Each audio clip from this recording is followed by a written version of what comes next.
በስመ አብ ወወልድ ወመንፈስ ቅዱስ አሐዱ አምላክ አሜን።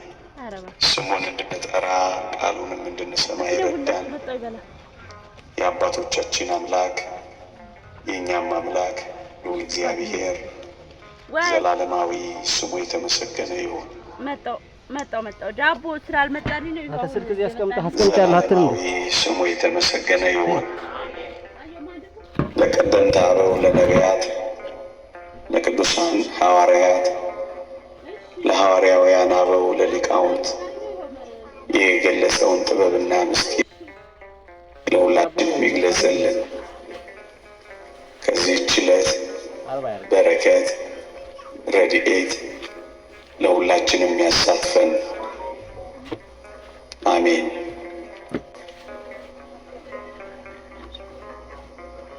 ታስታውሱ ከሆነ የዛሬ 15 ቀን በነገረ ድኅነት ወይም በኦርቶዶክሳዊ የመዳን ትምህርት ውስጥ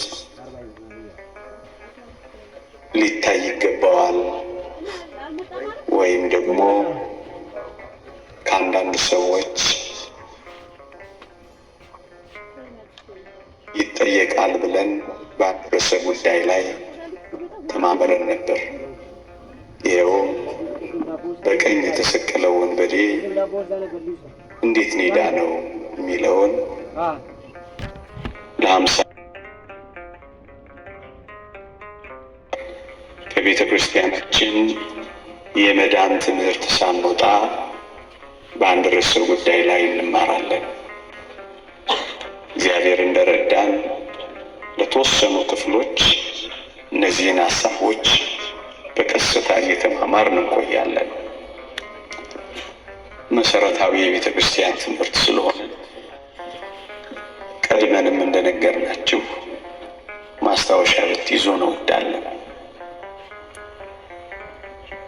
ምናልባት ይህን የመያዝ እድል ከሌላችሁ እዚህ ጋር የተዘጋጁ ሚዲያዎች በአንድም በሌላ ስለሚያስተላልፉት ማወቅ የምትፈልጉትን ማወቅ ትችላላችሁ። እግዚአብሔር ከሁላችንም ጋር ይሁን። ከእኛ ጋር ሊማማሩ ወደው ከእኛ ጋር መቆየትን ሽተው በተለያየ ምክንያት በዚህ ጉባኤ ያልተገኙትን በተለያየ ስፍራ ያሉትን የቤተ ክርስቲያን ልጆች እግዚአብሔር ያስብልን፣ አሜን። የራሳችሁን መዳን ፈጽሙ በነገረ ድኅነት ትምህርት በሁለተኛ ነጥብ የምንማማርበት ርዕስ ነው። የራሳችሁን መዳን ፈጽሙ። የሐዋርያው የቅዱስ ጳውሎስ መልእክት ወደ ፊልጵስዩስ ሰዎች ምዕራፍ 2 ቁጥር 12 ምዕራፍ 2 ቁጥር 12 ይልቁንም ከእናንተ ስርቅ በፍርሃትና በመንቀጥቀጥ የራሳችሁን መዳን ፈጽሙ ይላል። እደግመዋለሁ።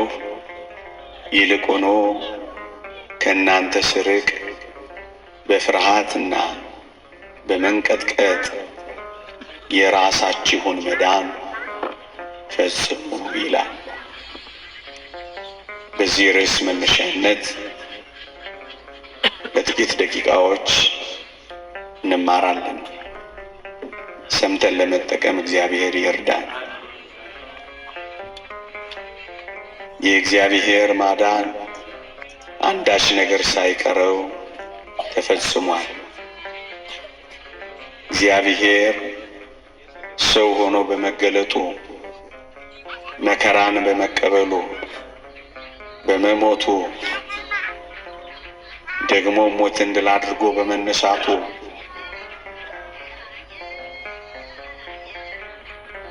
መዳናችንን ፈጽሞታል። ይሄው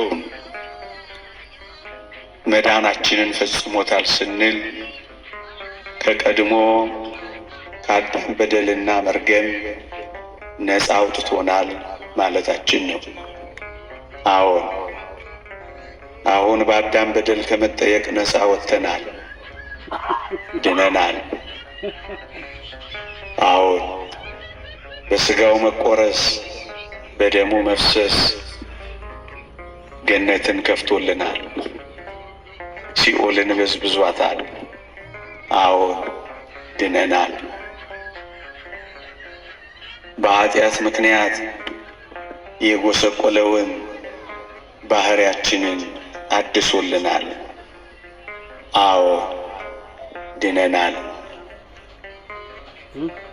እንደ ቀድሞ በኦሪት እንደነበረው ቅዱስ ጳውሎስም እንዳለው እኔ የማልወደውንም ማደርግ ሆንኩ እንዳለው አሁን የማንወደውን እንድናደርግ የሚያስገድደን የለም። ብንወድ ጽድቅ እንሰራለን፣ ባንወድ ክፉ እናደርጋለን። ይሄ ማለት የጎሰቆለውን ባህሪያችንን አድሶልናል። ደግሞም የደበዘዘውን ነጻ ፈቃዳችንን አድምቆልናል። በኦሪት ጽድቅ ቢሰሩ ከጽድቅ ፍሬ ማፍራት አልቻሉም ነበረ። ቅዱስ ጳውሎስ ከጽድቅ ምን ፍሬ ነበራችሁ የሚለው ለዚህ ነው። እንደውም ታስታውሱ ከሆነ ጽድቃችን እኮ የመርገም ጨርቅ ሆነ ብለው ነበረ። አሁን ግን ጽድቅ ብንሰራ ፍሬ እንድናፈራ እግዚአብሔር አድኖናል። ጽድቅ ብንሰራ ፍሬ እንድናፈራ እግዚአብሔር ጸጋውን ሰጥቶናል።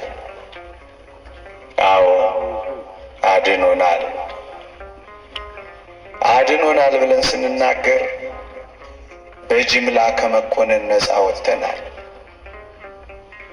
በኦሪት እንደነበረው አይደለም። በአንዱ በአዳም በደል ምክንያት መርገም ወደ ሰው ልጆች ሁሉ እንደደረሰው ቅጣቱ በሰው ልጆች ሁሉ ላይ እንዳረፈው እንደዚያ ዘመን አይደለም። አድኖናል። ለዚህ ነው የራሳችሁን መዳን ፈጽሙ የሚለው።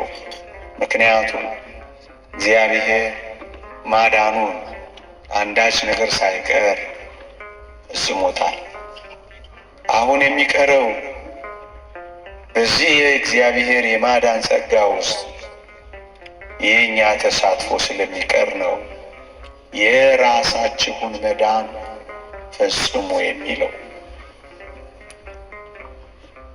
እኛ ኦርቶዶክሳውያን ምዕመናን ድነናል ብለን ስንናገር እግዚአብሔር እኛን ለማዳን ዳግመኛ ሰው አይሆንም